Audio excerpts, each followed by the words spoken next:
Bienvenue dans le MAG sur Sensation Essonne en collaboration avec le Conseil départemental de l'Essonne qui nous accueille à l'hôtel du département à Évry. Ce soir, nous vous parlons d'un prix organisé par le Conseil départemental. C'est le prix de l'innovation durable. Bonsoir Brigitte Vermillet. Bonsoir. Vous êtes vice-présidente du Conseil départemental en charge du développement durable et de l'environnement. Première question toute simple, ça consiste en quoi ce prix de l'innovation durable ? Alors ce prix est la 4e édition cette année. Il s'agit d'une initiative qui met à l'honneur des projets locaux d'utilité sociale et environnementale. Et comme le département est chef de file de l'action sociale sur le territoire, c'était tout à fait normal de proposer cette action. Et c'est de mettre en avant ces initiatives innovantes, c'est ça ? Voilà, alors innovantes sur le côté durable d'abord et social bien évidemment. Alors l'édition 2016 vient de se terminer, la remise des prix se déroulait le 29 novembre dernier à Lys. Ils étaient 11 en lice cette année.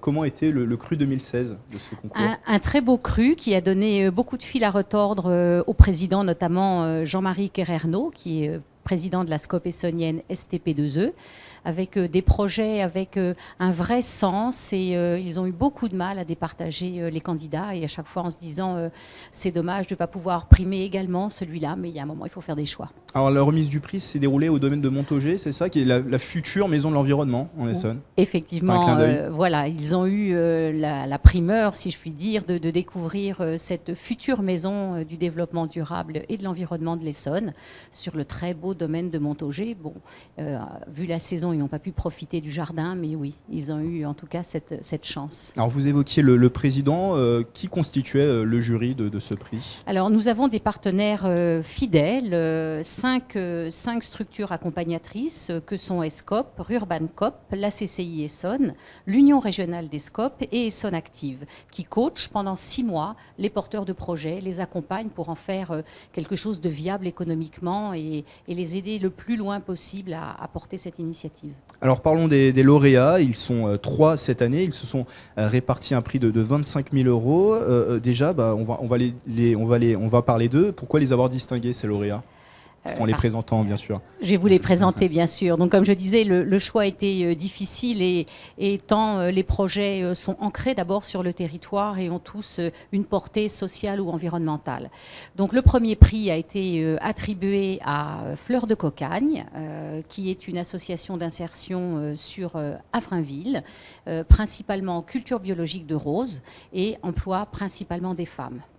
Donc, qui a remporté un prix de 12 000 euros. Et je crois qu'il y a une vidéo aussi pour mettre faire la promotion de leur projet. Oui, parce qu'on les accompagne à la fois pendant 6 mois pour leur permettre de vérifier la viabilité de leur projet. Ensuite, on leur remet un prix. Et au-delà, le gagnant du premier prix bénéficie d'un petit film qu'il leur est remis et qu'eux peuvent ensuite diffuser pour promouvoir leur activité. Alors le deuxième. Le deuxième, une très très belle démarche, une très très belle initiative, je dois dire, qui m'a beaucoup touchée. Tandis quoi, voilà, 2 jeunes femmes qui nous ont présenté un projet de colocation pour adultes handicapés, pour sortir du circuit classique, ou bien en institution, ou bien de la famille. Et c'est un projet qui, d'abord, elles ont su vraiment nous le mettre en avant avec beaucoup de cœur, et elles sont donc bénéficiaires de 8 000 euros.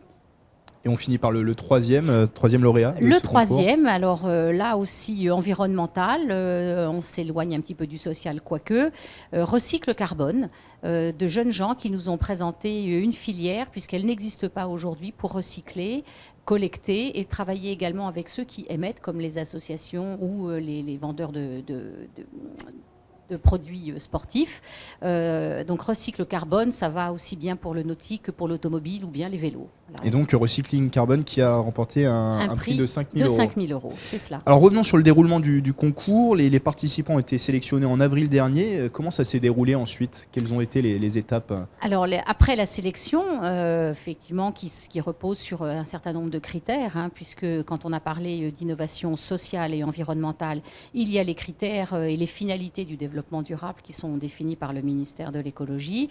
Donc nous sommes arrivés à 11 dossiers retenus.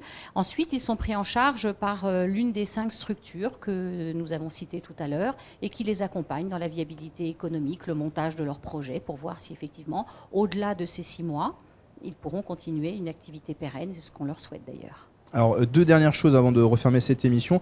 Une chose importante à préciser, c'est que ce concours, depuis 2013, date de sa création, a généré 12 emplois à moyen terme.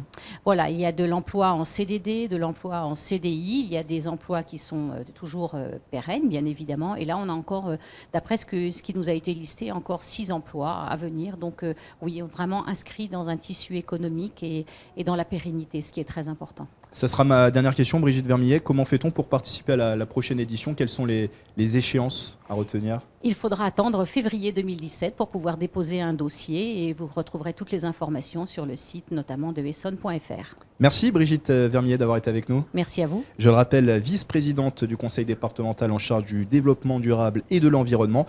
Et pour plus d'infos sur le prix de l'innovation durable, rendez-vous au www.essonne.fr. C'est la fin de ce mag sur Sensation Essonne, une émission à retrouver en podcast sur radiosensation.fr. Très bonne soirée à tous.